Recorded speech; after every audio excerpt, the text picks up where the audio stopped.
기독교의 목사라고 밝힌 인도인 70여 명이 초청 비자를 받아서 우리나라에 입국을 합니다. 그런데 그 후로 2달이 넘게 행방이 묘연해서 법무부가 수사에 나섰고요. 그중에 일부를 잡고 보니까 부산에서 불법 취업을 해서 일하고 있었답니다. 알고 보니까 신분도 목사가 아니라 기독교 목사가 아니라 힌두교 신자였다고 하네요. 결국은 가짜 신분의 외국인이 들어와서 어디서 뭘 하는지 관리조차 안 되고 있었단 얘기인데 도대체 지금 어떻게 돌아가고 있는 건지 자세히 짚어보겠습니다. 이민과 다문화정책연구 전문가세요. 전북대학교 사회학과 설동훈 교수 연결이 되어 있습니다. 설 교수님 안녕하세요. 예, 안녕하십니까. 이 행방불명된 인도인들 처음 한국에 어떻게 들어오게 된 거죠? 예, 7월 초에 부산에서 열린 세계 종교 지도자 회의에 참석한다고 왔습니다. 82명이 한꺼번에 들어온다라고 보고가 됐었는데요. 예. 그중에 5명만 행사에 참석했고 나머지 77명은 종적을 감춰버렸습니다. 그러면 이들에게 초청 비자를 발급한 종교 단체도 이들한테 속은 건가요? 지금 현재 그 경찰 수사 법무부나 경찰에서 수사를 해야 밝혀지겠지만 지금 현재로는 그 단체도 속은 것으로 알려져요. 예. 그러니까 초청 비자니까 일정 기간이 지나면 나가야 되는데 안 나가면서부터 찾기 시작한 거군요. 예, 그렇습니다. 저 초청 비자는 그 90일까지 체류를 할 수 있거든요. 단기 초청이니까. 그렇죠. 근데 문제는 그 정해진 목적 이외의 활동을 하는 것은 금지되어 있습니다. 예. 그분들은 한국에서 이제 종교 행사에 참석하는 게 목적이지 취업을 하면 안 되도록 되어 있는 것이죠. 예. 나가야 되는 기간에 안 나가서 찾아보니까 그중에 일부가 잡혔어요. 부산에서 불법 취업해서 무슨 일 하고 있었어요? 자동차 부품 제조업체에서 그 생산직 근로자로서 일하고 있습니다. 나머지 인원은 아직 행방조차 파악이 안 된 거고요. 그렇죠. 파악이 안 되고 있는데 아마도 그 국내 기업에서 일하고 있을 것으로 추정할 수는 있을 것 같습니다. 예. 결국은 신분 세탁해서 불법 비자 받아 들어온 거네요. 예, 저도 그렇게 추정을 합니다. 제 생각에는 그 5명은 정식으로 그 종교인으로 온 거고 들어와서 한국에서 활동을 하는데 아마도 인도에서 그 브로커가 5명 서류에다가 가짜 77명의 서류를 같이 얹어서 한국 영사관에 제출한 것으로 지금 추정할 수 있을 겁니다. 중간에 그러니까 인도 브로커도 있을 거고 한국 쪽 브로커도 있을 거고 뭔가 브로커들이 개입이 된 거겠죠. 한국 쪽 브로커가 있는지 없는지는 되지는 않았지만 일반적으로 있을 것으로 봅니다. 예.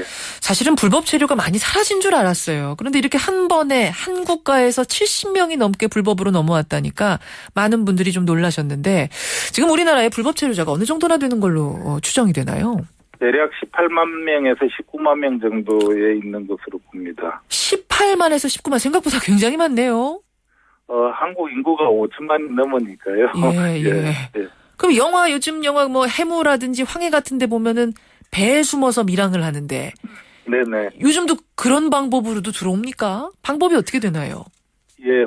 과거에 한국 정부가 중국 사람들 입국을 강하게 규제할 때 그 영화에서 보이는 것처럼 밀항선을 타는 경우가 있었습니다. 간첩이 들어오는 통로라고 할 수 있는 상황인데요. 그렇죠.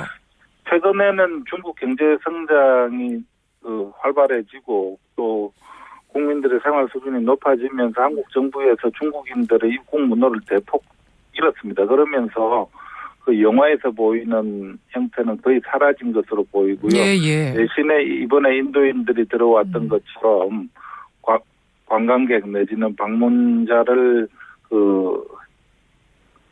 이 겉으로 내걸고 실질적으로는 취업하려는 사람들이 들어오는 거는 여전히 있는 것으로 알려져요. 예, 신분 세탁을 해서 비자를 정식 발급받아 들어오는데 들어온 후에 잠적해버리는. 그렇습니다. 예. 그렇죠.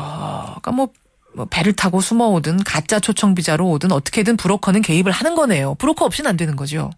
브로커 없이는 들어오기가 힘들죠. 왜냐하면 한국 출입국 관리 공무원들이 그런 사람들을 적발해내기 위한 전문가로 있으니까요. 그 전문가들의 눈을 또 속일 수 있어야 되니까요. 그렇죠. 이 브로커들 사이에서 불법 입국 얼마나 거래가 되고 있다고 하나요? 얼마에?